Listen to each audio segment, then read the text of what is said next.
Hola amigos, my name is Sam and welcome back to the channel. Today's video will be about photography, and it's been a while since I've done one of these videos and I'm always excited to talk about this subject, so let's get into it. So today I will be revisiting the Leica M Monochrom Type 246, a camera that I have already reviewed in the channel, but I wanted to talk about it a little more since I've owned it for a couple of years now, and discuss whether or not this black and white only camera is still a good buy in 2024. Did it meet my expectations? Who is it for? And ultimately, will I be upgrading to a newer M body? Now, without going too much into detail about the specs of the camera, I'll just give you a quick overview of it. The camera was made in 2015, and essentially it's the same as a Leica Type 240 in terms of ergonomics, the menu system, the 24 megapixel full frame, but with a black and white only sensor. Now, I talk a little more about why I chose to get this camera in my original video, which I'll link in here. But in a nutshell, I really wanted to experience what the black and white workflow and mindset would be like. I really enjoy shooting black and white film from time to time, and the Type 246 was a much budget-friendly camera at the time compared to a newer M10 monochrome or even getting one in the used market.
So after owning this camera for a little over 2 years, would I recommend it to anyone with the means to buy one in 2024? Absolutely.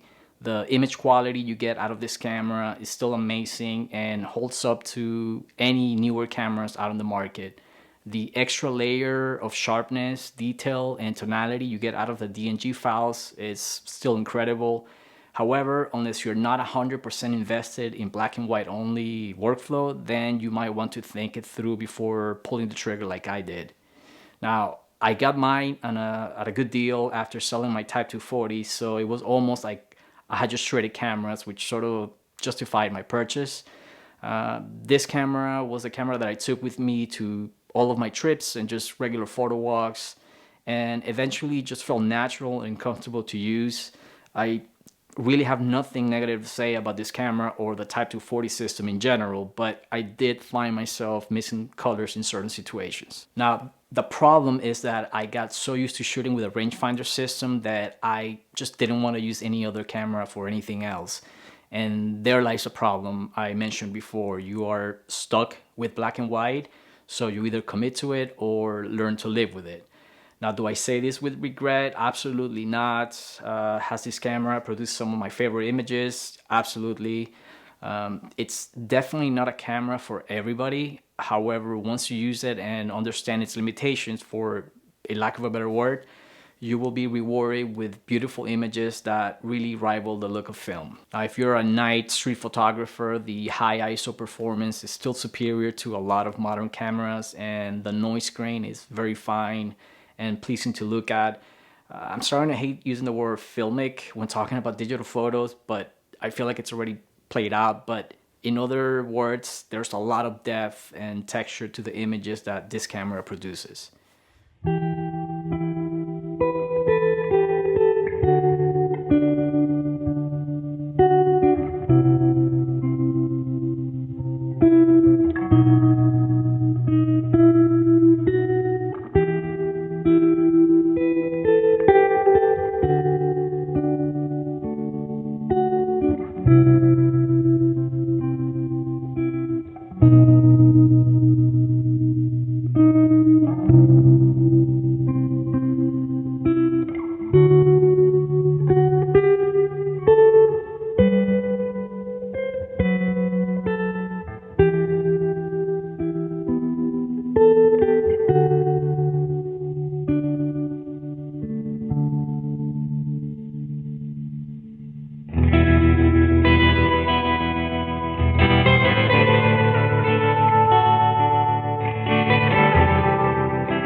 So in conclusion, will I be upgrading to a newer M camera? Possibly. As amazing as the Leica M11 monochrome looks like with its 60 megapixel sensor, I can only imagine the detail and quality out of those black and white images. However, I am leaning towards an M11 or M11P as my all-purpose camera.